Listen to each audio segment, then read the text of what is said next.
Hello watch enthusiasts. Now as per what I did last year, today I'd like to produce my Wristwatch Awards for 2017. And I've got 10 different categories which are now on the screen for these watches, which I've had a think about considering the releases over the past year, both at SIHH, Baselworld, and throughout the rest of the year in terms of miscellaneous releases. And so I've come down to 10 different releases of watches which I found particularly interesting in their particular categories, and which I feel have the right to be in this awards video. Now the watch I'd like to place as the most interesting watch of the year can only really be the Zenith Defy Lab. And this is a watch which was released a couple of months ago now, and is a 44mm cased timepiece, limited to 10 pieces, which features the movement ZO342, a 15Hz 60-hour power reserve movement, so 15Hz is 108,000 vibrations per hour by comparison to the usual 28,800 we normally see, giving this watch an incredible high beat rate, courtesy of its new escapement. And this new style of balance sits atop the ZO342 calibre,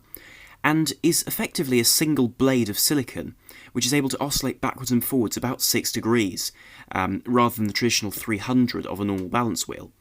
And this means that it's far more accurate and can beat at a much higher rate. And also it doesn't operate on a separate spring, but rather the silicon itself is a spring. It also acts as its own escapement as well, and engages the escape wheel with its own body, if you will. And this means that it beats at 15Hz, as I've said, which is incredibly fast and much higher beat for a standard movement than you would normally see. And this means they're able to make it accurate to 0.25 seconds a day, which is simply unprecedented in the world of the mechanical wristwatch. And as a result of this ultra-high beat within the movement, the second hand is extremely smooth, beating at 30 times a second, which means that it's almost impossible to see the individual vibrations. And this makes this watch hum rather than tick, which is a very peculiar thing to hear, but certainly it does show Zenith innovating towards the future, towards a world where the mechanical watch can be a far more accurate option. And certainly with the evolution in terms of producing these parts out of silicon, and the fact that lots of parts are amalgamated into one, hopefully this will be able to drop in price within the next 10 or 15 years, to a level where it's actually available and accessible for the general watch market. The cases of this limited run of 10 pieces are also very interesting and made of aeronith, which is foamed aluminium, which is 2.7 times lighter than titanium, 1.7 times lighter than normal aluminium, and also still lighter than forged carbon. And this is very much in keeping with the innovation seen throughout this watch, and also the aim of making the watch more wearable despite its 44mm size to accommodate that larger movement. But certainly I feel this watch, with its incredibly new movement and very interesting conception and design, definitely deserves this position on the list of awards. And for the second award, which is the most historically interesting watch, I have the Dodane Type 21 reissue. And this is a watch which is 37mm in diameter with a fully polished stainless steel case, as well as a fully polished bezel, albeit these can be acquired in brushed steel as well, with a flyback chronograph and a very simple military aviator style dial. And the history of this watch absolutely makes the timepiece for me, because this is an almost perfect replica of the Dodane Type 21 watches made by the brand for the French Air Force from the 1950s through to the 1980s, really, if you look at the last ones being used. And these are watches which are still produced by the same brand. It's a family-owned business, and they produce these gorgeous watches which really are almost exact replicas of the originals. And of the brands that produce these pilot's watches for the French Air Force, including Breguet, Vixar, and Auricoste, this is the brand which was most prolific in terms of producing them for the longest, with a lot of the other brands either going bankrupt as a result of various changes in the watch world, or indeed being simply unfit to produce watches for the French Air Force. And so as a result, Dodane are really the most important of those brands if you look at the number of watches produced. And this watch is as close to the originals as you can get, with an acrylic crystal, albeit a sapphire one is also available, with a case which is either fully brushed or fully polished of your choice, with 160 of each being produced. And also a movement which is the closest really possible to the original movement, where instead of having the movement which they would originally have had, which would have been a Valjoux 23, here it has a Dubois de Pras modified 2030 movement, which is a flyback manually wound chronograph, and as near as you can get really to the original. And this is true to the original even in the arrangement of the bezel, which is a countdown style of our bezel, which was exactly as specified by the Type 21 specification. And so this French company is still run by the same family that founded the company, which just adds to the history that this brand has, and the quality of the watch you're buying into in terms of having handled one of these watches at Baselworld. The individuals from the company were absolutely charming in terms of describing the watch and explaining the history, as well as offering a fantastic quality timepiece, which I was really impressed by and bowled over really by. And the price of this limited run of 320 pieces is €5,900, which isn't an insignificant sum of money. But there is a non-limited version of the watch which is slightly different in terms of its proportions, which is €3,900, which is a far more reasonable sum of money in terms of this watch. But certainly in terms of the history that this watch has and how unique a product this is, I think nothing can really beat it, especially this year. The third award is the most bizarre watch of the year, and this has to go, in my opinion, to the Tudor Black Bay chronograph. And I feel that I myself and other journalists were perhaps a bit too harsh to this watch, because technologically speaking this is a very well designed watch, with the new caliber MT5813 developed by Breitling to provide 70 hours of power reserve and a column wheel chronograph for Tudor. And in many ways this is a very good piece of technology, and actually it's a good idea for Tudor to move towards better styles of chronograph movements. However, it's in the execution of this watch that I feel this watch alienated a lot of Tudor collectors, and made us all wonder whether Tudor is becoming too commercialised. And that's because this watch takes inspiration from the Black Bay, the watch designed to appear the vintage diver in the Tudor range, but adds a chronograph to a watch with snowflake hands, which simply wasn't the case on the originals and has never been seen before.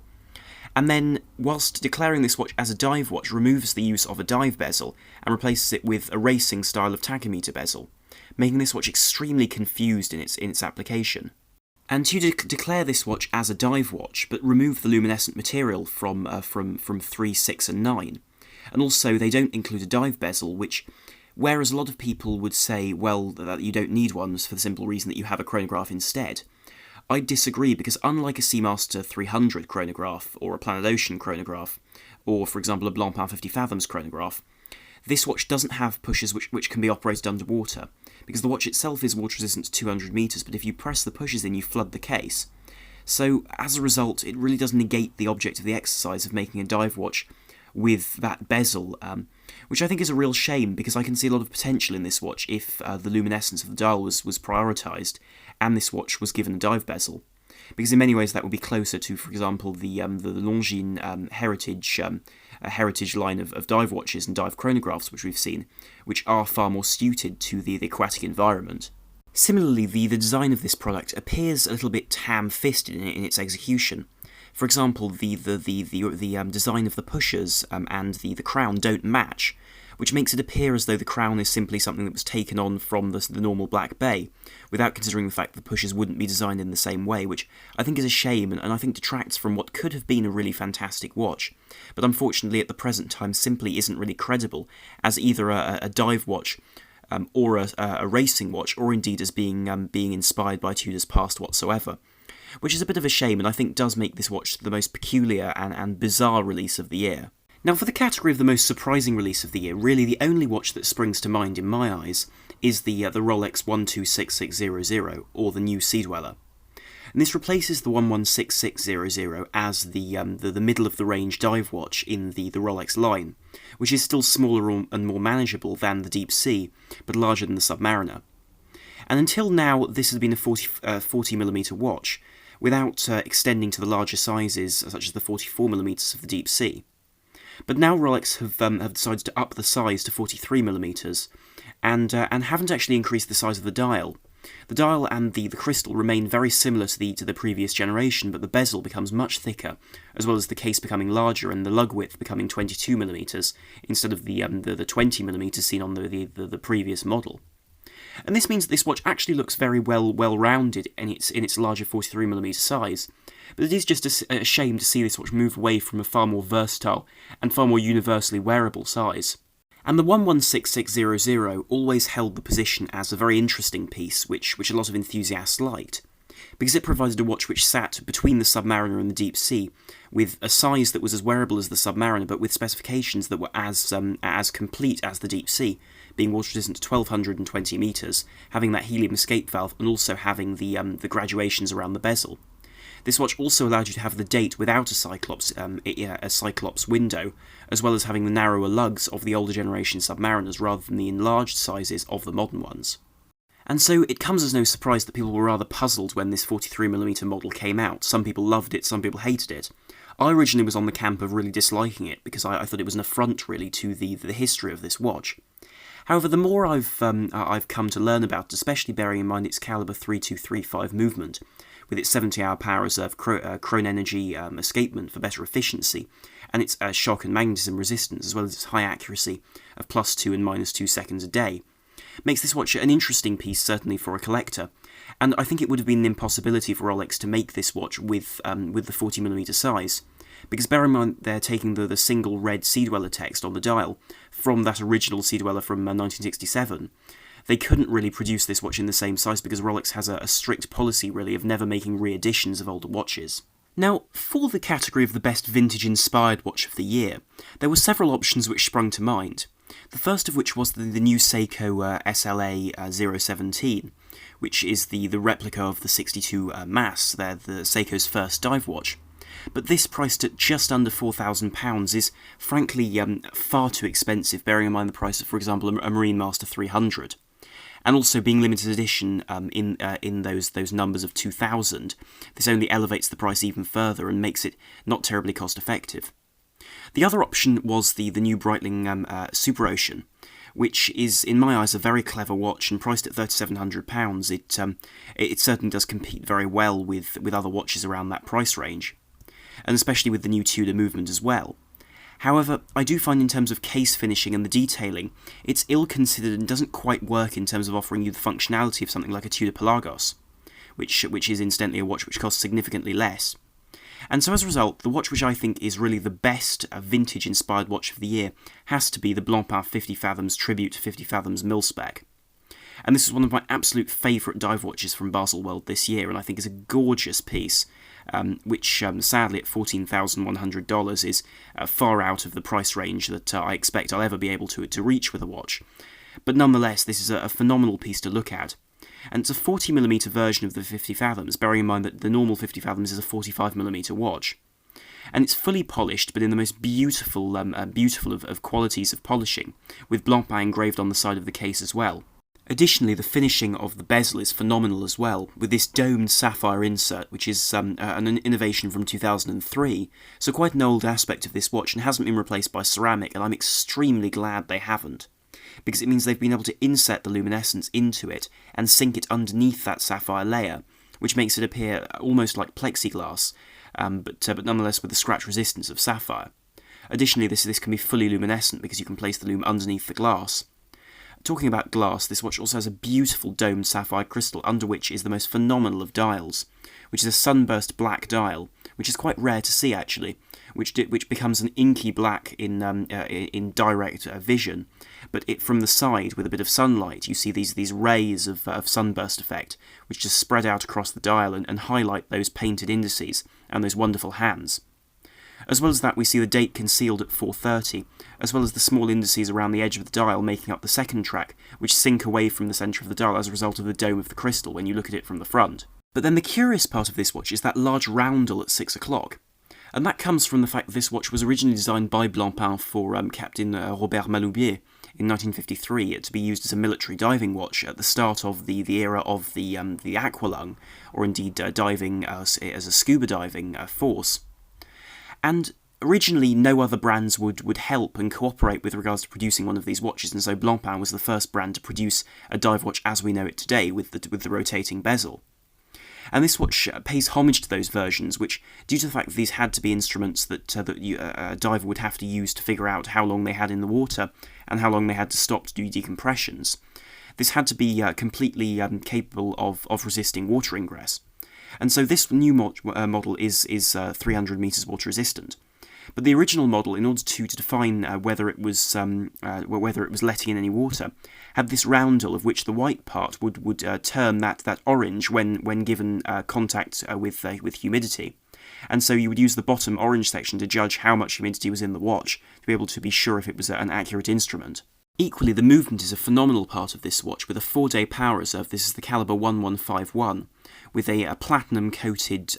gold rotor, which only adds to the curiosity of this watch through that exhibition case back, and I think shows the complexity and the care taken by Blancpain to produce a really beautiful luxury dive watch. And for the award for the most spectacular watch of the year, really the MB&F HM7 Aquapod was really the first thing that sprung to mind. This 53.8mm by 21.3mm watch, which is truly enormous, was released at, around the SIHH period at the start of this year, rather. And the watch itself comes in two variants, in a titanium version and a red gold version, of which 33 are made in titanium and 66 in gold. And I must say my favourite must be the titanium version, just because it has that beautiful floating blue bezel, as well as that central tourbillon, which I think is contrasted brilliantly in its gold to the rest of the dull matte style of case for the rest of it. And this is designed to be reminiscent of a dive watch, but to be taken apart and deconstructed, with the use of those wheels on the dial and that bezel insert as a sort of a motif of the dive watch. And this watch is just as much inspired by the dive watch as it is by the jellyfish, which is immediately seen from the profile of the watch, in terms of having that long draping strap and that central head with a curvature over the top of it. And it has this wonderful sapphire crystal over the central tourbillon, with those rings rotating around it, which are all luminescent, by the way, along with that bezel also being luminescent, which makes the watch glow in the dark in a really unique manner. As well as that, the watch is wearable despite its 54mm size, because it has hinged lugs which rotate downwards to fit around the wrist. And this 98,000 Swiss franc watch, or indeed 118,000 in the case of the gold version, is certainly not designed to be used as a dive watch, as it's only water resistant to 50 metres. But it certainly serves as a marvellous piece of technology, and a beautiful piece of execution when it comes to really getting the most, I suppose, out of the mechanical wristwatch. And of course the watch is nothing like any other watch on the market, as it doesn't have hands and its arrangement is completely alien, but I think that only adds to the wonder of this timepiece. Now for the category of the most eagerly awaited watch of the year, I actually have three options, or three nominations rather, and they are the three models in the Omega 60th Anniversary Trilogy set. And the reason why I didn't go for the Rolex Sea-Dweller as far as the most eagerly awaited watch goes is because I think more people were interested in the various iterations, and the fact that Omega put sort of teasers, if you will, on their Instagram account allowed these watches to become more and more anticipated just before their release, celebrating the 60th anniversary of this trilogy from 1957. And of course, these are made up of the Seamaster, the Railmaster and the Speedmaster. And the Seamaster is an almost perfect replica of the original model, with a case size of 39mm, and the new caliber 8806 with that coaxial escapement and that modern anti-magnetism. However, where it differs from the standard model is, of course, that size, because it is rather 2mm smaller, as well as having a different bezel, which is more similar to the original, and less lume on the dial to be more similar to that design from the 1950s. But nonetheless, it's a very interesting watch and does have a full 300-metre water resistance. The second watch is the Railmaster, which has the same movement as the Seamaster, but is housed in a smaller case that's 38mm. And this model is, in my eyes, one of the most interesting, because it's such a different model to any other model in the current Omega line. And it also has a sapphire crystal, which is something which isn't seen on the Speedmaster in this range. And the Speedmaster, along with not having a sapphire crystal, but rather having a more traditional Hesalite one, its case is also a different size as well, at 38.6mm between the other two. And this model is in many ways the most true to the original, because it doesn't have a coaxial escapement. It has instead the Omega manually wound caliber 1861, which isn't the same as the 321 caliber seen in the original, but it's the closest you can get in terms of being manually wound and also having that tricompax chronograph. And this is in many ways one of the favourites, but my personal favourite must be the Railmaster, which I think has such a clean and simple aesthetic, especially on that new bracelet with a classic style of clasp, which I think makes this watch a fantastic compromise between the old and the new. The pricings of these limited editions of $3,557 are $7,250 for the Speedmaster, $7,000 for the Seamaster, and $6,800 for the Railmaster, to reflect the difference in prices seen in the original models. And for the best value watch of the year, there were a great deal of different options. Everything from the Seiko Cocktail Time with Power Reserve, which was a very strong contender, as well as some of the new Longines releases, which I feel with their column wheel chronographs simply offer incredible value. But the watch I ended up going with is indeed the Nomos Glashütte Club, but in this case it's the Club Campus, which is a new model as of 2017, and is a piece which I think offers incredible value considering what it offers to the individual. And the Campus 38, which is the model I'm talking about, is a piece which costs between £1,100 and £1,300, depending on whether you get it with the closed steel case bag or the open exhibition case bag. And this is a 100-metre water-resistant, everyday watch, really, from Nomos, with a very slim case, a manually wound in-house calibre, with a really beautiful amount of decoration on it, with every bridge decorated, and a wonderful gold-coloured balance wheel, as well as blued screws. As well as that, the quality of the case is impeccable, which is fully polished, and as I've said, water-resistant to 100 metres. As well as that, the sapphire crystal really allows you to look into this watch due to the depth that it creates, despite the fact the watch itself is actually very slim. As well as that, the watch is very usable on a daily basis, with small seconds to remove some of that central emphasis on the dial, as well as luminescent indices in this California style of dial with the Roman numerals on the bottom half and the Arabic numerals on the top. And the idea of this watch was to produce an all-rounder as far as a luxury timepiece goes for people going to university, which I think is a very reasonable idea to have a watch which is both resistant and dressy, with all the features you might need, brought down to really the basics as far as the time goes, without even the date. And I think this lends to a very attractive watch, which is the sort of piece which will last someone for a lifetime if they keep it serviced, with a beautiful movement, and something which will never really go out of style because its design is neutral and very, very elegant as it stands, making this, I think, a really good option as far as the best value release of this year goes. For the category of my favourite dress watch of the year, I was very, very tempted to go for what is really one of the most spectacular watches of the year, and is the new Vacheron Constantin Celestia Astronomical Grande Complication 3600-8. And that's a piece which has an immensely long name, as is ever the case with the Grande Complication style of watches. But I'll show that at the end of the video, because I feel the actual best and most interesting dress watch of the year, in my opinion, has to go to the new JLC Master Control with the sector dial. Because this watch, as far as a well-designed watch goes, is utterly gorgeous. It has a case which is 39mm by 8.5mm in thickness, making it extremely slim, and also nonetheless a reasonable size in diameter. And in many ways I would view this as an interesting alternative to a Rolex Datejust. And it's assumed that this watch is going to be discontinued at the end of the year, or at least is going to be changed for next year, because this is more of an anniversary model.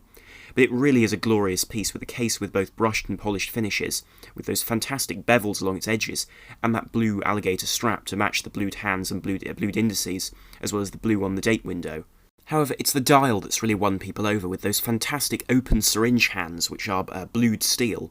and appear very old-fashioned because it looks as though the luminescence of them has fallen out and has left just that skeleton.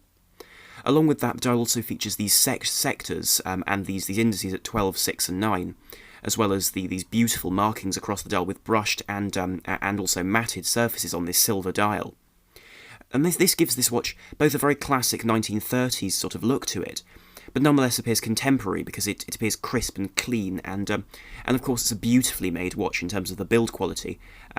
and certainly is a piece which I think we'll all enjoy seeing long into the future if they do keep it in the line, which I certainly hope they do, because it's typically JLC in terms of being understated, very, very elegant, and typically a fantastically made piece. And housed within this beautiful £4,950 steel dress watch, we have the JLC in-house calibre 899/1.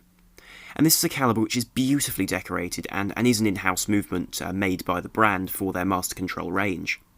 And it's been updated for this model with that wonderful engraved and cut out rotor in solid gold, with the JLC logo cut into the surface of it, which I think does make for a fantastic aesthetic to this watch. As well as that, the balance wheel is fully on display, with that balance cock and the other bridges on this watch also all featuring Côte de Genève striping, with blued screws and exposed jewels, giving this watch a great view from the front or the back, or indeed any other angle, making this watch really a very convincing piece for the most beautiful and best dress watch of the year. And filling the category of my favourite sports watch of the year, we have none other than the Zenith Defy El Primero 21. And the Defy El Primero line has been in the range of Zenith El Primeros really for a very long time now. Through the 90s, for example, they produced quite a few models in this range. But certainly now this watch is a piece which, in the form of this El Primero 21, takes inspiration from some of the more jagged designs that Zenith have made, and has a movement which is truly alien to us watch lovers. And this watch features a movement which runs at the standard 36,000 beats per hour, which means 10 ticks a second, which is the standard high beat rate in the industry. However, its chronograph module runs at 360,000 beats per hour. And this is just an incredible feat, because already bearing in mind that that the normal movement runs at 10 ticks a second on the second hand rather, this now runs at 100 ticks a second. And what that enables the watch to have is an almost free-flowing second hand, which runs around that central section of the dial, and in fact registers single seconds. So the watch will actually run 50 minutes with the chronograph, with the seconds and the minutes of that chronograph being displayed on the dial, whilst that central second hand displays a single second counter. So you can actually time down to a thousandth of a second, which is an incredible feat and something really remarkable from a watch which costs the price this watch does. And though internally this watch is the same on all three versions of this timepiece, it is available in three different case and dial versions. The first being my personal favourite for $9,600, which is the titanium-cased version with a fully built dial where you can see all the indices on the dial, as well as the sub-dials are very clearly on a flat plane of dial without any skeletonization. As well as that, you get the model for $10,600, which I think is generally accepted as the favourite, which has a titanium case and then that skeletonized dial. And then furthermore, you also have the $11,600 version, which comes with an aluminium case instead, with a skeletonized dial and a black coating over that to give it a more space-age sort of feel. But I love the fact that Zenith are producing watches here, which are truly different to other brands, and which, for a price of around £8,000 for the base model, that's an incredible amount of watch you're getting, bearing in mind that a Rolex Daytona will cost you significantly more than that, and you'll have to wait much longer, bearing in mind the desirability of those watches. And so I'll end the video here with this fantastic picture of that Vacheron Constantin I talked about earlier, with its fantastic number of complications and beautiful platinum case. But certainly do leave your comments down below to tell me what you think of my choices, and what you thought of this roundup of the year's watches. So thank you very much for watching, and if you did enjoy the video then please do like, share and subscribe to help the channel, and to be able to enjoy more content here in future. So thank you very much for watching, this is Arm the Watch Guy, over and out.